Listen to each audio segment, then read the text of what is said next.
इस्माइल भाई को अच्छा नहीं। डैड साहब को गालियाँ दे रहे थे, बातें कर रहे थे, चिल्ला के बात कर रहे थे।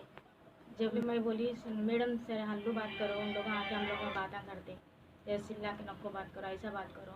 अगर बात करना है तो डैड साहब चेयरमैन साहब के रूम करने जाके वहाँ पे सोफा है वहाँ बैठ के बात करो बोल तो मेरे किसी गाली गलौजन करे, लंगड़ी लुल्ली वो ये जान अंगूठा छापा लोग अंगूठ लगा लिए, फंसा लिए, वो ये बोल के बोले। और डैड साहब को गालियाँ दिए, गंदे गंदे गालियाँ दिए, सीट में से उतार देती हूँ, करती हूँ, सबको फंसा देती हूँ बोलते। तो मेरे किसी गालियाँ दिए। मैं अटेंडर हूँ। पर लगाए गए हैं वो दरअसल जो है गलत है। और उस दिन जो है महबूब डायरेक्टर साहब के साथ बैठा हुआ था कमरे में, दफ्तरी उमूर अंजाम दे रहे थे। किसी जो है रिपीट टेक्स्ट बुक्स का जो अहम काम था, इस सिलसिले में वो खातून बाहर से चीख पुकारे भी हमको सुनाई दे रहे। अटेंडर को बोल के रखे थे कि भाई डिस्टर्ब नहीं करना, बाहर से जो है आज के दिन काम में मसरूफ़ हैं, अलो मत करो, जो बोले थे डायरेक्टर साहब। अस्सलामु अलैकुम। काबिल एहतराम नाज़रीन, आपने हफ्ते के दिन देखा कि किस तरह से बाज़ अनासिर की जानिब से हज हाउस के दामन में उर्दू अकेडमी के ख़िलाफ़, उर्दू अकेडमी के डायरेक्टर सेक्रेटरी के ख़िलाफ़ जिस तरह से बयानबाजी हुई है और जिस तरह के झूठे और जाली इल्ज़ामात लगाए गए हैं, उनकी असलियत का आपको जानना ज़रूरी है। और हक़ाइक़ को जाने बग़ैर जिस तरह से कोट किया जा रहा है वो बेइंतहा नामुनासिब है और एक ऐसे ज़बान के फ़रोग़ के इदारे को बदनाम किया जा रहा है जिसने बरसों अपनी खिदमत अंजाम दी हैं। वाक़े की असल हकीकत ये है कि जिस खातून ने कोठी वुमेंस कॉलेज में फ़रवरी के महीने में जो इंटरनेशनल सेमिनार की दरख्वास्त उन्होंने दी थी, उसकी रकमी मंजूरी को हमने मंजूर करते हुए 10,000 रुपये का चेक हमने रवाना किया था और वो बाकायदा इज़्ज़त माब चेयरमैन साहब की मंजूरी के बाद हुआ था। आपको मालूम है कि कोरोना की वजह से, लॉकडाउन की वजह से बजट की चंद मजबूरियां भी हमारे पास थीं।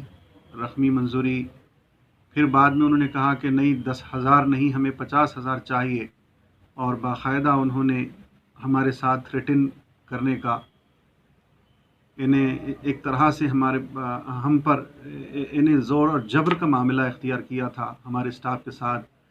उस खातून ने अहानत आमेज़ रवैया इख्तियार किया था कि 50,000 ही चाहिए। मैसेजेस के ज़रिए से डराया धमकाया गया था कि 50,000 चाहिए वरना मैं सख्त नोट लूँगी। हमने कहा कि भाई 10,000 ले लो और इसी से आप, हो सकता है कि काम ना चले तो फिर आप एक बार अप्लाई करिए, हो सकता है हम कुछ और आपको दे दें। लेकिन उन्होंने ऐसा नहीं किया, बल्कि जाली इल्ज़ामात लगाकर एबिट्स पुलिस स्टेशन में 509 का FIR यानी IPC 509 का जो FIR बुक किया गया।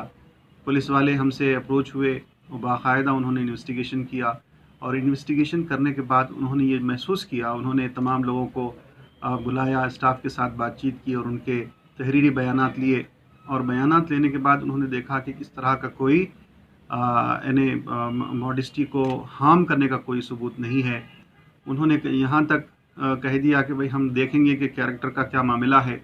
हम तमाम चीज़ों को उन्होंने वेरीफाई किया और वेरीफाई करने के बाद में ये महसूस किया और बाकायदा नोटिस देकर ये बात कही कि 509 का जो इल्ज़ाम लगाया गया है director secretary doctor Mohammad Ghaus के ऊपर, ये इंतहाई गलत है और एक फ़ेक और फॉल्स एलिगेशन है और उन्होंने कोर्ट के अंदर अपनी रिपोर्ट सबमिट कर दी।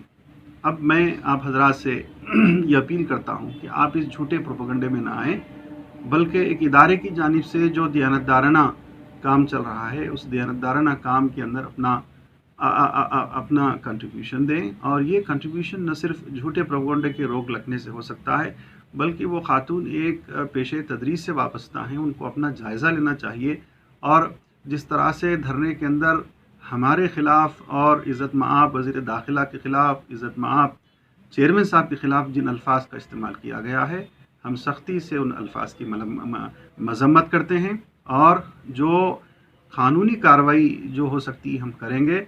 और इस तरह एक इदारे को, एक उर्दू इदारे को बदनाम करने की जो साजिश की जा रही है, उस साजिश को हम ज़रूर नाकाम करेंगे।